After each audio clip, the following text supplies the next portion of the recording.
वंदे मातरम साथियों, आप सभी का स्वागत है study and grow YouTube channel पर। और इस वीडियो में हम बात करेंगे विश्व के प्रमुख पर्वतों के बारे में। कौन कौन सी पर्वत श्रृंखलाएं हैं और उनकी महत्वपूर्ण चोटियां कौन कौन सी है, उन सबको हम विस्तार से देखेंगे। और इस वीडियो का कंप्लीट होने के बाद विश्व के सारे पर्वत जिनका जहां पर विस्तार है वो हम अच्छे से उनको लोकेट कर पाएंगे, और एग्ज़ाम में जो हमारे प्रश्न आते हैं वो भी हमारे गलत होने की संभावनाएं बिल्कुल कम हो जाएगी। तो शुरू करते हैं। विश्व के प्रमुख पर्वतों के बारे में सबसे पहले जानते हैं कि पर्वतों को हम किस प्रकार से बांटते हैं। तो पर्वतों को हम 4 भागों में बांटा जाता है। 4 भाग में जब इनको बांट रहे हैं तो हम इनको इनकी बनावट या उत्पत्ति के आधार पर बांट रहे हैं। तो जब इनकी बनावट, अगर किसी पर्वत की बनावट मोड़दार है तो उसे हम वलित पर्वत या फिर मोड़दार पर्वत कहा जाता है। अगर ब्लॉक की नुमा उसकी या फिर भ्रंश या खंड के रूप में वो पर्वत है तो उसे ब्लॉक पर्वत या फिर अवरोधी पर्वत या फिर खंड पर्वत कहा जाता है। और कहीं कहीं पर इसको भ्रंशोत्सव पर्वत भी लिखा जाता है, जो भ्रंशन से उत्पन्न होता है। भ्रंशन का क्या मतलब है कि पृथ्वी का ऊपरी पृष्ठ में जब दरारें पड़ जाती है तो कुछ भाग जमीन में धंस जाता है और कुछ भाग ऊपर उठा हुआ रह जाता है। तो जो जमीन में धंसा भाग है और उठा भाग है तो वो पर्वत की तरह लगता है, तो उठे हुए भाग को हम क्या बोलते हैं? खंड पर्वत या फिर ब्लॉक पर्वत। अगला प्रकार का पर्वत है ज्वालामुखी पर्वत। तो ज्वालामुखी के लावा के जमाव से जिन पर्वतों का निर्माण होता है उनको हम ज्वालामुखी पर्वत कहते हैं। और अवशिष्ट पर्वत का क्या मतलब है, या फिर रेजिडुअल जो माउंटेन है, इनका मतलब है कि ऐसे पर्वत जो कभी बने थे पर उनका अपर्दन की क्रिया द्वारा उनका ढांचा एकदम खंड अवस्था में मिलता है, एकदम अपर्दित अवस्था में मिलता है, उसे अवशिष्ट पर्वत कहा जाता है। हालांकि जो पुराने पर्वत थे, जैसे हम अरावली की बात करें तो अरावली एक वलित पर्वत है, पर वो प्राचीन वलित पर्वत है। तो प्राचीन समय में जब वो उसका बनावट हुई थी, तो पर आज की स्थिति उसकी देखें तो आज वो अपर्दित जो फॉर्म है उसकी उसमें मिलता है, तो उसे एक अवशिष्ट पर्वत की कैटेगरी में हम रख सकते हैं। तो जो अरावली पर्वत है भारत का, या फिर जिसका मैक्सिमम विस्तार जो है राजस्थान क्षेत्र में है, वो अरावली पर्वत अवशिष्ट पर्वत का एक उदाहरण है। तो हमने बात की वलित पर्वत या मोड़दार पर्वत।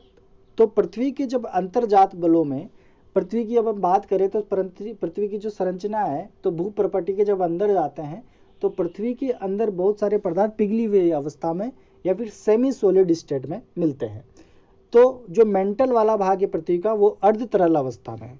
तो जब प्लेटों का टकराव होता है पृथ्वी के अंदर, तो जो वलन पड़ते हैं, तो वलन पड़ने से जो मोड़दार पर्वत निर्माण होते हैं उन्हीं को हम मोड़दार पर्वत या फिर वलित पर्वत का नाम देते हैं।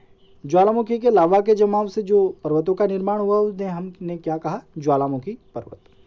और जब पृथ्वी में भ्रंशन की घटना होती है, मतलब लंबवत जब बल लगते हैं, तो बल लगने के कारण क्या होता है कि पृथ्वी का जो कुछ भाग है या फिर तनाव के कारण जो भाग नीचे घुस जाता है, तो जब नीचे धंसा हुआ भाग है उसको तो हम भ्रंश घाटी के नाम से जानते हैं, या फिर रिफ्ट वैली जिसको बोलते हैं। और जो ऊपर उठा हुआ भाग है उसको हम भ्रंश पर्वत के नाम से जानते हैं। तो भ्रंश पर्वत या खंड पर्वत, और नीचे धंसा हुआ भाग जो है वो भ्रंश घाटी। हालांकि इंडिया में जो नर्मदा और ताप्ती नदियां हैं वो इसी भ्रंश घाटी में बहने वाली नदियां हैं।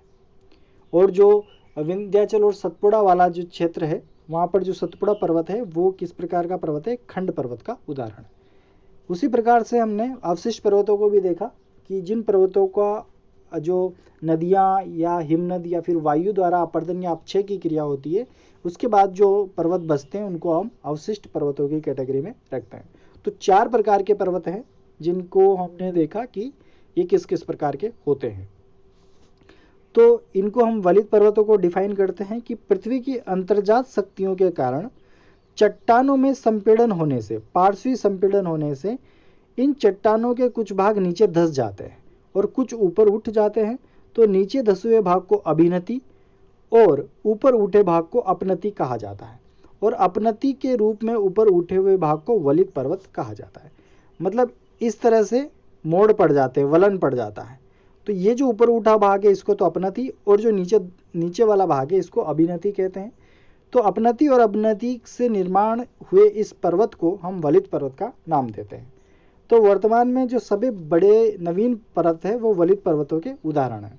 जैसे एशिया में हिमालय की बात करें हम, यूरोप में ओल्पस पर्वत, अमेरिका में रॉकी पर्वत और दक्षिणी अमेरिका में एंडीज पर्वत।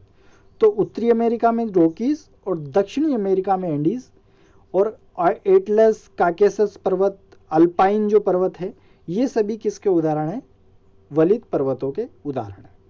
तो हिमालय की बात करें तो हिमालय किस प्रकार का पर्वत हुआ? तो नवीन वलित पर्वत इसको कहा जाता है।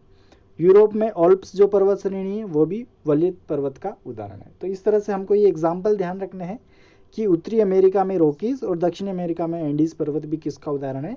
वलित पर्वतों का उदाहरण है। हालांकि जो दक्षिण अमेरिका का एंडीज पर्वतमाला है ये विश्व की सबसे लंबी पर्वतमाला है, तो ये भी हमको ध्यान रखना है। बाकी हम चीजें आगे देखते रहेंगे। तो हमने जैसे बात करी कि ऊपर उठा हुआ भाग को हम अपनति और नीचा जो भाग रह जाता है उसको अभिनति कहा जाता है। अगर हम बात करें हमारे हिमालय की, तो हिमालय भी जो है महान हिमालय, मध्य हिमालय और शिवालिक श्रेणी तीनों समानांतर है। तो ऊपर उठा हुआ भाग है, फिर उसके बाद थोड़ा नीचे वाला भाग है, फिर ऊपर उठा हुआ भाग है, फिर उसके बाद नीचे धसा हुआ भाग है, फिर ऊपर उठा हुआ भाग है। तो इस तरह से ये पर्वत बने हैं। सबसे पहले महान हिमालय, फिर मध्य हिमालय, फिर शिवालिक श्रेणी। तो ऊपर उठे हुए भाग को हम अपनति और नीचे धसे हुए भाग को अभिनति कहते हैं। तो ये वलित पर्वतों की विशेषता है कि अपनति और अवनति वाला क्षेत्र निर्मित होता है। अगले प्रकार के पर्वत है भ्रंश या फिर खंड पर्वत। तो पृथ्वी की आंतरिक शक्तियों के कारण पृथ्वी की पपड़ी पर दरारें पड़ जाती है। इन शक्तियों के कारण यदि पृथ्वी का एक और भाग ऊपर उठ जाए अथवा किसी क्षेत्र के आसपास का भाग नीचे धस जाए तो ऊपर उठे हुए भाग को भ्रंश पर्वत या फिर खंड पर्वत कहा जाता है। तो इस तरह की आकृति बनती है कि मान लो कि ये पृथ्वी का क्षेत्र है, तो अगर यहाँ पे दरारें पड़ गई मान लो और ये कुछ भाग नीचे धस गया तो ये इस प्रकार से बनेगा। ये वाला भाग नीचे धस चुका है, तो जो ये ऊपर उठे हुए दो भाग हैं इनको हम बोलते हैं भ्रंश पर्वत। इनको हम क्या नाम देते हैं? भ्रंश पर्वत। और इस प्रकार के विश्व में बहुत सारे पर्वत हैं, जैसे फ्रांस में वोस्जेस पर्वत है, जर्मनी का जो ब्लैक फॉरेस्ट पर्वत है वो भी खंड पर्वत है या फिर भ्रंश पर्वत है। भारत का जो विंध्याचल और सतपुड़ा वाला जो क्षेत्र है, जो पर्वत है, वो भी इसी का उदाहरण है। और कैलिफोर्निया का सियरा नेवेदा और पाकिस्तान का जो सोल्ट रेंज है वो भी भ्रंश पर्वत के उदाहरण है। तो यहाँ से इस प्रकार भी हम चीज़ों को याद करते जाएं कि सोल्ट रेंज पर्वत कहाँ है? तो पाकिस्तान में है। सियरा नेवेदा कहाँ है? कैलिफोर्निया में है। उसी तरह ब्लैक फॉरेस्ट कहाँ है? वो जर्मनी में है। तो इस तरह से हम इन पर्वतों को समझते हुए चल रहे हैं। अगली बात करते हैं ज्वालामुखी पर्वतों के बारे में। तो जब ज्वालामुखी से निकलने वाला गाढ़ा लावा गाढ़ा होता है और अधिक दूर तक नहीं फैल पाता तो ज्वालामुखी के पास ही जमा हो जाता है, और इस जमाव के कारण जो पर्वतों का निर्माण होता है तो वो ज्वालामुखी पर्वत कहलाते हैं। जैसे जापान का फ्यूजियामा पर्वत है, म्यांमार में पोपा पर्वत है, अफ्रीका की बात करें तो किलिमंजारो, इटली में विसुवियस और चिली का एकांक गुहा पर्वत। तो ये कुछ पर्वत है जो ज्वालामुखी पर्वतों के उदाहरण हैं जो कि हमको याद रखने हैं। तो जापान का फ्यूजियामा पर्वत काफी बार पूछा गया है, किस प्रकार का पर्वत है? ये एक ज्वालामुखी पर्वत है। आगे बात करें तो अवशिष्ट पर्वतों की बात करें तो अवशिष्ट पर्वत कौन से होते हैं कि नदी, वायु, हिमनद जैसे अपर्दन के कारण प्राचीन कालीन उच्च भूभाग को अपर्दन के द्वारा कुरेद देते हैं। इसके बाद बाकी बचा हुआ भाग अवशिष्ट पर्वत या फिर घर्षित पर्वत कहलाता है। तो अवशिष्ट पर्वत का ही दूसरा नाम क्या है? घर्षित पर्वत, क्योंकि इनको अपर्दन की क्रिया द्वारा इसका घर्षण हो चुका है। तो जैसे भारत में नीलगिरी, पारसनाथ और राजमहल की जो पहाड़ियां हैं वो इसी प्रकार के अवशिष्ट पर्वत है। अमेरिका में मैसा और बूटे की पहाड़ियां भी इसका उदाहरण है, और अरावली जो श्रेणी है भारत की वो भी अवशिष्ट पर्वतों का उदाहरण है। तो इस तरह से हम चारों कैटेगरी को समझ चुके हैं कि किस प्रकार के पर्वत होते हैं। अब विश्व में इनका कहाँ पे क्या क्या विस्तार है उन पर्वतों को हम देखते हैं। तो पहले शुरू करते हैं उत्तरी अमेरिका महाद्वीप से। तो उत्तरी अमेरिका महाद्वीप की जो सबसे लंबी चोटी है उसकी हम बात करते हैं रॉकी पर्वत। तो उत्तरी अमेरिका का सबसे लंबी पर्वत श्रृंखला है और इसकी सबसे ऊंची चोटी है माउंट एल्बर्ट। तो जो उत्तरी अमेरिका महाद्वीप है उसके पश्चिम वाले भाग में ये वाली पर्वत श्रृंखला है जिसको हम बोलते हैं रॉकी पर्वत, जो कि उत्तरी अमेरिका की सबसे लंबी पर्वत श्रृंखला है और विश्व की दूसरे नंबर की सबसे लंबी पर्वत श्रृंखला है। ये भी हमको ध्यान रखना है। उसके बाद अपलेशियन पर्वत जो है वो पूर्वी भाग में है जो यूएसए और कनाडा दोनों में विस्तृत है, और इसकी सबसे ऊंची चोटी जो है वो माउंट मिसेल है। माउंट मिसेल इसकी सबसे ऊंची चोटी है। उसके बाद सियरा नेवेदा जो पर्वत है वो यूएसए के कैलिफोर्निया में स्थित है, और सियरा माद्रे जो पर्वत है वो मैक्सिको में स्थित है। तो सियरा माद्रे तो मैक्सिको में, और सियरा नेवेदा पर्वत यूएसए के कैलिफोर्निया में स्थित है। तो इनकी स्थिति कभी कभी पूछी जाती है कि बताओ सियरा माद्रे कहाँ पर है, तो उसकी हम स्थिति पता होनी चाहिए कि उत्तरी अमेरिका महाद्वीप के मैक्सिको में स्थित है सियरा माद्रे। उसी तरह जो यूएसए वाला भाग है, इसका एक और भाग है अलास्का। तो यूएसए का ही भाग कौन सा है? अलास्का। तो अलास्का में भी एक श्रेणी है जिसको हम अलास्का श्रेणी के नाम से ही जानते हैं। तो ये कुछ महत्वपूर्ण पर्वत श्रृंखलाएं हैं उत्तरी अमेरिका की। अगली बात करें दक्षिण अमेरिका महाद्वीप में, तो दक्षिण अमेरिका महाद्वीप में हमें दो ध्यान रखना है।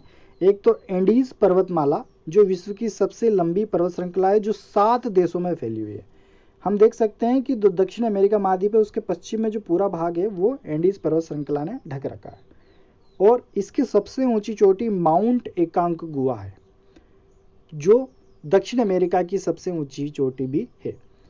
उसके बाद इक्वेडोर में एक और ज्वालामुखी पर्वत है कोटोपेक्सी, ये भी हमको ध्यान रखना है। तो इक्वेडोर यहाँ पर एक देश है, वहाँ पर क्या है, कोटोपेक्सी एक ज्वालामुखी पर्वत का उदाहरण है जो हमें ध्यान रखना है। तो विश्व की सबसे लंबी पर्वत श्रृंखला कौन सी हो गई? एंडीज, और दूसरे नंबर की हो गई रॉकीज पर्वत श्रृंखला।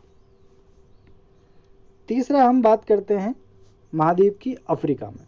तो अफ्रीका में हमको बेसिकली 3 पर्वत ध्यान रखने हैं। एक तो एटलस पर्वत।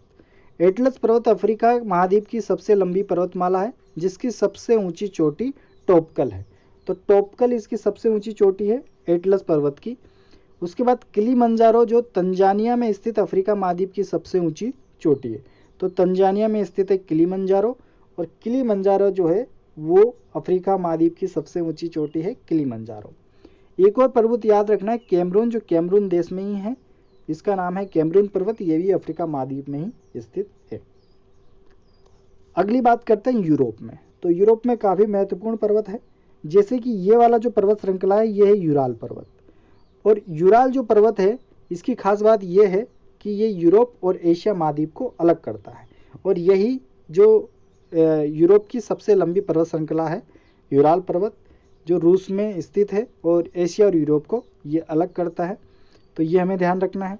उसके बाद ये वाली जो पर्वत श्रृंखला है ये स्कैंडिनेवियाई पर्वत श्रृंखला है। तो प्रश्न पूछा जाता है कि स्कैंडिनेवियाई पर्वत श्रृंखला कौन से महाद्वीप में है? तो यूरोप में स्थित है। उसके बाद बात करें तो जो कैटाब्राइन पर्वत है वो स्पेन में स्थित है। स्पेन में स्थित है कैटाब्राइन पर्वत श्रृंखला। उसके बाद एपेनाइन और माउंट एटना। तो एपेनाइन और माउंट एटना दोनों इटली में स्थित है। तो एपेनाइन और माउंट एटना याद रखना है कहाँ पे? इटली में स्थित। कैटाब्राइन की बात करी स्पेन में स्थित। और फ्रांस और स्पेन की जो सीमा को अलग करता है वो है पेनेरीज पर्वत श्रृंखला। तो पेनेरीज पर्वत श्रृंखला फ्रांस और स्पेन में स्थित है। उसके बाद जूरा जो पर्वत है वो फ्रांस और स्विट्जरलैंड में स्थित है, जूरा पर्वत। तो ये हमको ध्यान रखना है, जूरा पर्वत कहाँ पे है? फ्रांस और स्विट्जरलैंड में। उसी प्रकार एक पर्वत श्रृंखला हमको ध्यान रखनी है काकेसस पर्वत श्रृंखला। एक पर्वत श्रृंखला याद रखनी है ओल्पस पर्वत श्रृंखला। तो काकेसस, ओल्पस, जूरा पर्वत, और जर्मनी में एक पर्वत श्रृंखला और है जिसका नाम आता है ब्लैक फॉरेस्ट पर्वत श्रृंखला। ये भी हमको ध्यान रखना है। तो जूरा पर्वत कहाँ पे है? फ्रांस और स्विट्जरलैंड में। ब्लैक फॉरेस्ट जर्मनी में है। ये जो है एपेनाइन और माउंट एटना दोनों इटली में है। और काकेसस जो पर्वत श्रेणी है वो 4 देशों में फैली हुई है जिसकी हम बात करते हैं। तो रूस, जॉर्जिया, अजरबैजान और आर्मेनिया में काकेसस पर्वत श्रृंखला है। और यूरोप की सर्वोच्च चोटी एल्ब्रूज भी इसी पर स्थित है। कहाँ पर? काकेसस पर्वत श्रृंखला पे। तो यूरोप की सर्वोच्च चोटी कौन सी हो गई? एल्ब्रूज। कौन सी पर्वत श्रृंखला पे है? काकेसस पर्वत श्रृंखला पे। और यूरोप की सबसे लंबी चोटी की बात करें, सबसे लंबी पर्वतमाला की बात करें तो वो है यूराल पर्वत। अगला महत्वपूर्ण पर्वत है ओल्पस। तो ओल्पस जो है ये फ्रांस के दक्षिण पूर्वी भाग में स्थित है, जो फ्रांस को इटली से अलग करता है। और माउंट ब्लैक जो है ये ओल्पस की सबसे ऊंची चोटी है। माउंट ब्लैक हमको ध्यान रखना है कि माउंट ब्लैक ओल्पस पर्वत श्रृंखला की सबसे ऊंची चोटी है और जो फ्रांस, इटली और स्विट्जरलैंड की सीमा पर स्थित है। हालांकि हमें डीप में इतना समझना नहीं है, हमें बस इतना याद रखना है कि ओल्प्स नाम की पर्वत श्रृंखला कहाँ यूरोप में है और इसकी सबसे ऊंची चोटी माउंट ब्लैक है। काकेशस पर्वत श्रृंखला की सबसे ऊंची चोटी एल्ब्रूस है और एल्ब्रूस ही यूरोप की सबसे ऊंची चोटी भी है। तो इस तरह से इन चीज़ों को हम लिखते चलें और याद करते चलें। अब हम जब एशिया पढ़ेंगे तो वहाँ पे एल्ब्रूस की जगह एक एल्बुर्ज आएगा, तो इसमें कंफ्यूज नहीं होना है, एल्बुर्ज अलग है और एल्ब्रूस अलग है। तो ये कुछ महत्वपूर्ण पर्वत श्रृंखला थी यूरोपीय महाद्वीप की। आगे बढ़ते हैं और ऑस्ट्रेलिया की सबसे लंबी श्रृंखला हमें एक ही याद रखनी है, ग्रेट डिवाइडिंग रेंज, जो ऑस्ट्रेलिया के पूर्वी भाग में स्थित है और इसकी सबसे ऊंची चोटी और ऑस्ट्रेलिया की सबसे ऊंची चोटी कोसियुस्को इसी पे स्थित है। अंटार्कटिका महाद्वीप जो पूरी तरह बर्फ से ढका हुआ महाद्वीप है, उसकी सबसे ऊंची चोटी है विंसन मैसिफ। तो ये दोनों तथ्य दोनों महाद्वीप में हमको ध्यान रखना है। एशिया में बात करें तो एशिया में टारस और पोंटंग जो है, यहाँ वाला जो क्षेत्र है टर्की वाला क्षेत्र, वहाँ पर दो पर्वत श्रृंखला है, टारस और पोंटंग। उसके बाद सुलेमान और किर्थर पर्वत श्रृंखला है, कहाँ पर, पाकिस्तान में। अल्ताईसान, थ्यानसान और कुल्लुनसान तीनों चाइना में है। अल्ताईसान, थ्यानसान और कुल्लुनसान तीनों कहाँ पर है, चीन में। अराकान योमा पर्वत जो है वो म्यांमार में स्थित है और अराकान योमा पर्वत का ही भाग है अंडमान और निकोबार। अंडमान निकोबार जो द्वीप समूह है वो अराकान योमा पर्वत का ही विस्तार माना जाता है। हिमालय पर्वत जो भारत, नेपाल, तिब्बत, भूटान, ठीक है, चीन, पाकिस्तान, इन सारे देशों में फैला हुआ है, वो जो है जिसकी सर्वोच्च चोटी माउंट एवरेस्ट है, जो विश्व की सबसे ऊंची चोटी भी है, उसको हमको ध्यान रखना है। जाग्रोस और एल्ब्रूस जो पर्वत है वो ईरान में स्थित है। तो हमने वहाँ पे एल्ब्रूस की बात की थी, यहाँ पे एल्ब्रूस है, तो दोनों में अंतर है। हिंदुकुश पर्वत पाकिस्तान और अफगानिस्तान में स्थित है, हिंदुकुश पर्वत। और जो सुलेमान और कीर्थर हम की बात की वो पाकिस्तान में स्थित है। हालांकि सुलेमान जो है पाकिस्तान अफगानिस्तान सीमा बॉर्डर पर है और कीर्थर भी पाकिस्तान में स्थित है। तो इस तरह से ये एशिया के पर्वत भी हमको ध्यान रखने हैं।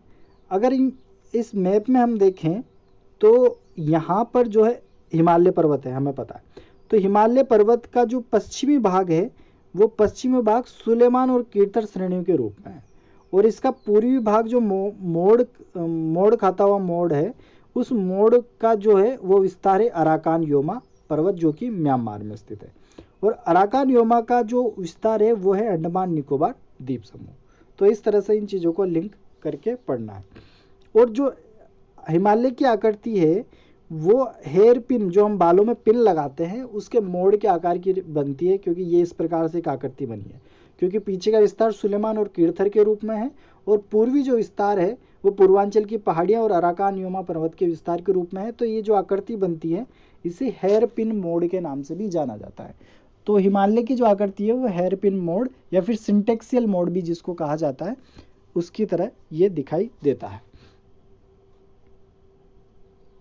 अब ये विश्व में जो भी सारी पर्वत श्रृंखलाएं हमने देखी, उनके विस्तार को हम देखें तो हमने बात करी कि जो यहाँ पर है उत्तरी अमेरिका महाद्वीप में सबसे लंबा जो पर्वत श्रृंखला है वो रॉकी पर्वत है और जो सबसे विश्व में सबसे लंबी पर्वत श्रृंखला है वो एंडीज है जो कि दक्षिणी अमेरिका में है।